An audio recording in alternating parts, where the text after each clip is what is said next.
La Page Corrèze, association pour adultes et jeunes handicapés, est avant tout un mouvement citoyen, composé de bénévoles sensibles au handicap.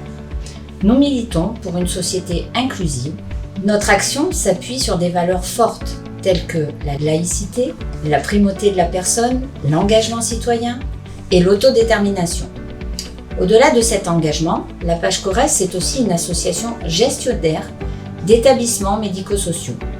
Grâce à une équipe pluridisciplinaire de terrain, la Page Corrèze apporte un appui quotidien et agit à la promotion de l'accessibilité universelle dans toutes les composantes de la société.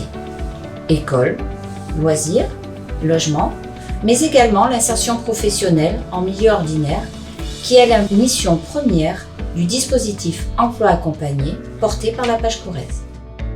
Donc le dispositif s'appelle INEA. Il vise l'insertion professionnelle et le maintien en emploi de personnes qui ont une reconnaissance de la qualité de travailleur handicapé. Et on intervient sur 4 modules qui vont être la détermination d'un projet professionnel, la recherche, l'évaluation, mais également le maintien en emploi. Et c'est un peu la spécificité, c'est-à-dire qu'une fois qu'une personne que l'on accompagne est rentrée en emploi, nous on va maintenir un suivi, mais aussi sur de la sensibilisation auprès des employeurs, auprès des collègues. Et le but, c'est vraiment de pérenniser une situation d'emploi. Tout ça aussi, ça se fait grâce aux relations qu'on peut avoir avec les employeurs, que l'on connaît, la constitution d'un réseau qu'on doit maîtriser et la connaissance des postes de travail. La Page Corrèze gère également un CESAD, service d'éducation spécialisé et de soins à domicile, basé au 1 rue Alfred Desor à Brive et composé d'une équipe pluridisciplinaire. Notre mission, elle est d'accompagner des enfants et des adolescents de 6 à 20 ans. Ce sont des jeunes en fait qui nous sont notifiés par la MDPH. Et nous, on accompagne plus spécifiquement des jeunes qui ont un handicap moteur, visuel, auditif. Ou tout récemment, on a obtenu un agrément pour accompagner des jeunes aussi qui ont des troubles du langage et des apprentissages. Le CESAD, en fait, c'est une équipe mobile où il y a différents médecins, il y a aussi donc différents professionnels, donc ergothérapeutes, psychomotriciennes, kinésithérapeutes, orthophonistes, orthoptistes, éducateurs spécialisés, psychologues, neuropsychologues, assistantes sociales, secrétaires, enfin voilà, tout le panel pour pouvoir faire vivre un service. On propose en fait des accompagnements à partir des préconisations que nous fait le médecin. Et notre mission, elle est d'accompagner ces jeunes au niveau médical, donc de pouvoir faire la coordination entre différents types de soins. Donc en fonction du projet d'accompagnement, l'enfant et on va lui proposer des séances soit en individuel, soit en atelier en groupe. On propose aussi un atelier cuisine qui est animé par l'ergothérapeute. Alors on commence à regarder ta recette, Mathieu. Tout ce qu'il te faut, les ingrédients, les ustensiles.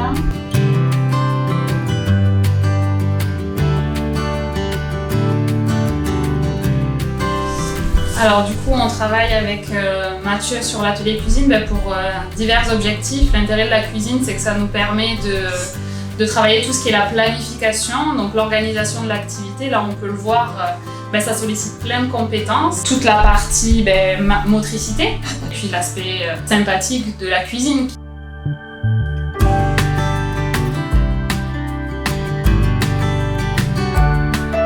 On propose aussi un atelier cirque pour travailler tout ce qui concerne la motricité, l'équilibre. Donc ça, c'est un atelier qui est animé par la psychomotricienne et par la kinésithérapeute. Ok.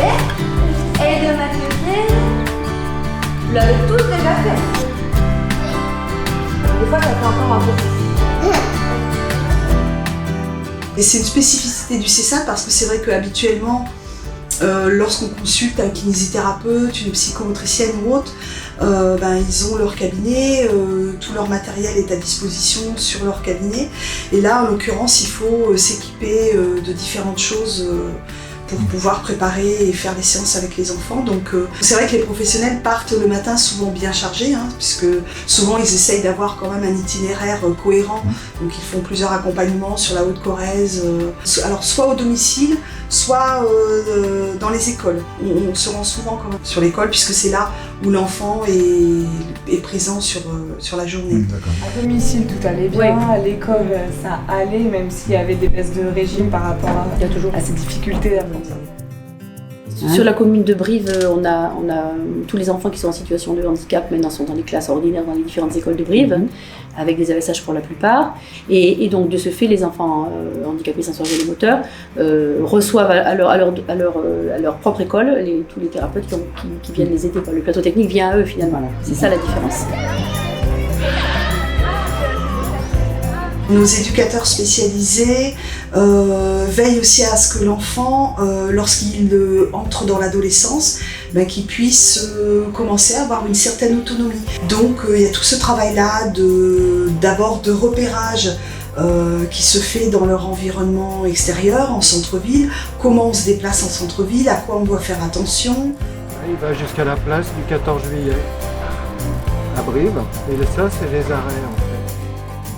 Comme on accompagne des jeunes qui ont une déficience auditive, il est nécessaire pour nous d'avoir des connaissances dans la langue des signes, puisque pour certains jeunes, il va être important de faire leurs apprentissages avec l'appui de la langue des signes. On a un travail qui se fait toujours en lien avec différents partenaires, donc on a toujours la possibilité d'avoir à tel ou tel endroit de pouvoir emprunter une salle. Donc la PHJH couvre vraiment toute la globalité du département. Oui. Donc suite à une notification de la MDPH, les personnes sont orientées à l'ESAT. Donc l'ESAT, c'est un établissement et un service d'aide par le travail. Donc le rôle d'un ESAT, il est assez simple, c'est l'insertion professionnelle d'adultes en situation de handicap grâce à des conditions de travail aménagées. Donc nous, à l'ESAT de Saint-Vian-Chamboulive, on accompagne à peu près 70 personnes atteintes de 2 types de pathologies différentes ou combinées. Donc ça peut être une déficience intellectuelle ou ça peut être des personnes atteintes de maladies psychiques. Donc nous avons plusieurs types d'activités et nous proposons une activité ménage-repassage, une activité maraîchage. Bon, vous savez qu'est-ce qu'il faut utiliser, les haricots pour pousser en fait. Donc cet atelier maraîchage aujourd'hui est valorisé à travers les usagers qui y travaillent. Ça permet une ouverture vers l'extérieur. On accueille des enfants du CESAD, notre établissement qui est basé sur Brive. De la manière à leur faire découvrir quelles sont les activités du maraîchage, qu'est-ce qu'on produit, comment on produit des légumes. Donc ils participent activement aux semis, aux récoltes, aux plantations et à toutes les activités qui sont proposées sur cet atelier.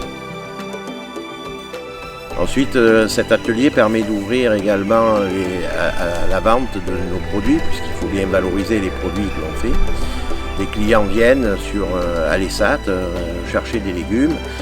On participe également au marché de Tulle tous les mercredis matin pendant la période estivale. Les ouvriers sont fiers de participer sur le marché de Tulle. Ils aiment beaucoup cette rencontre avec la clientèle locale de Tulle et puis aussi avec les autres producteurs qui amènent vendre leurs produits sur ce marché. Nous avons la chance d'avoir une activité espace vert qui nous ramène des déchets issus de leurs différents chantiers. Ces déchets végétaux sont travaillés de manière à pouvoir être réutilisés sur le site à l'amendement des sols.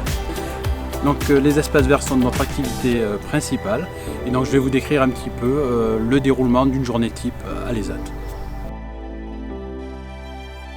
Donc au départ, les personnes en situation de handicap arrivent à 8h le matin. Ils ont un petit quart d'heure pour pouvoir se changer et en même temps boire un petit café, se préparer. Et donc de 8h15 à 8h30, il y a l'appel et on explique un petit peu à toutes les équipes qu'est-ce qu'elles vont faire et pour l'ensemble de la journée. Alors aujourd'hui, le 9 mai, oui. Donc Lise et Célia. Vincent. Présent. Jean-Vince. Julien. Bon alors aujourd'hui, alors il y a de l'herbe. Donc la tente et le rotophile. Ok. On va prendre essentiellement des rotophiles. Et deux culottes. Deux petites tonnes. Non, on les prendra pas. Parce que l'herbe est très haute, on va faucher, on verra pour le ramassage après. C'est bon pour tout le monde? Ouais. Très bien. Quoi qu'il ait ton pédigré. C'est un grand taxi. Eh ben, c'est parti.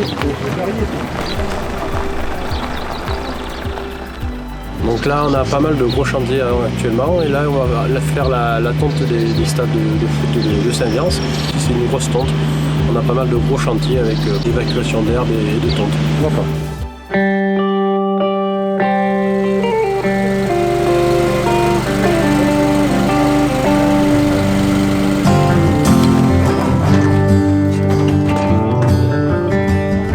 Comment on dit, je suis aux anges et puis voilà. Ça fait combien de temps que tu travailles pour les ZAT? Ça fait depuis novembre 2015, donc ça fait déjà depuis ça va faire 7 ans au mois de novembre. D'accord. 7 ans.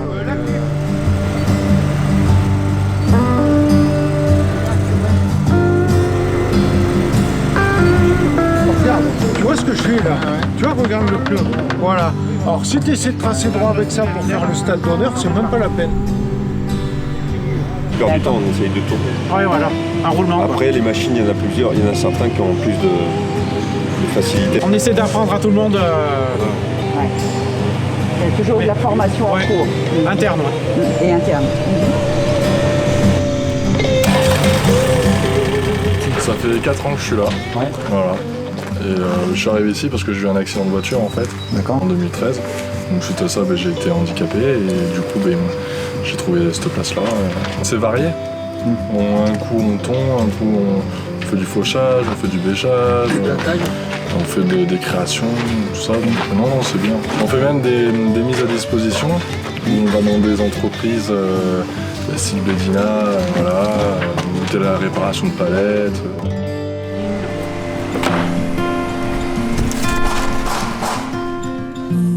Nous avons une équipe qui est à Blédina, qui est maintenant depuis plusieurs années donc directement dans l'entreprise de Blédina, où l'équipe est complètement intégrée à l'entreprise et on y fait deux activités, du tri d'une part et des réparations d'une autre part. Et chaque élément qui est cassé est démonté par un ouvrier et qui est remonté par d'autres ouvriers.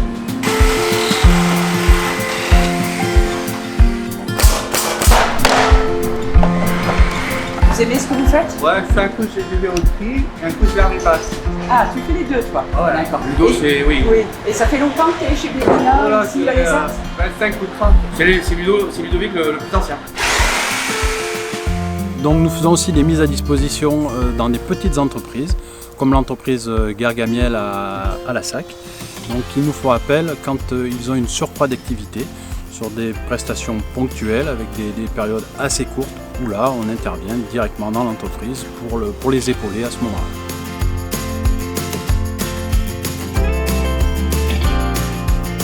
C'est Benoît qui nous propose ses services pour éventuellement leur faire découvrir un petit peu l'activité de la picture. Oui, d'accord. Au même titre que l'estime de soi, que les cours de cuisine ou des choses comme ça, pour ouvrir un petit peu son regard sur l'environnement. Là, tu peux le reprendre en main sur le côté pour bien le tenir. Ça va. C'est bon comme ça. Donc là, tu vois, tout ça, c'est les... J'explique un petit peu aux clients toutes les activités qu'on peut faire. Et des fois, ça ouvre sur d'autres secteurs. Par exemple, le bois de chauffage, ils ont des clients pour le bois de chauffage. Ça nous renvoie aussi des clients pour les espaces verts et inversement.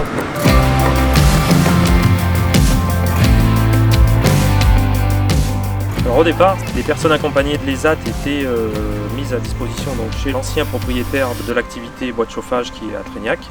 Ensuite, donc, il a décidé de prendre sa retraite. Il nous a proposé donc, de reprendre son activité. Et on a dit oui, les personnes étaient déjà formées sur cette activité. On a développé le commercial par la suite. Et aujourd'hui, 10 ans après, les ouvriers de l'activité bois travaillent dans des conditions proches du milieu ordinaire. D'abord, j'étais en espace vert. Après, j'étais mise à dispo ici, au bois de chauffage. J'ai commencé à livrer avec un petit VL, 35. Et après, on a voulu prendre un poids lourd, un petit poids lourd. Et ça a été financé mon poids lourd. Et j'ai passé mon poids lourd il y a 3 ans.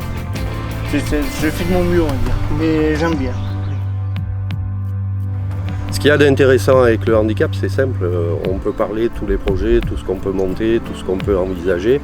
La chose la plus essentielle, c'est qu'ils prennent confiance en eux. Je crois que c'est la chose la plus importante, qu'ils prennent confiance en eux.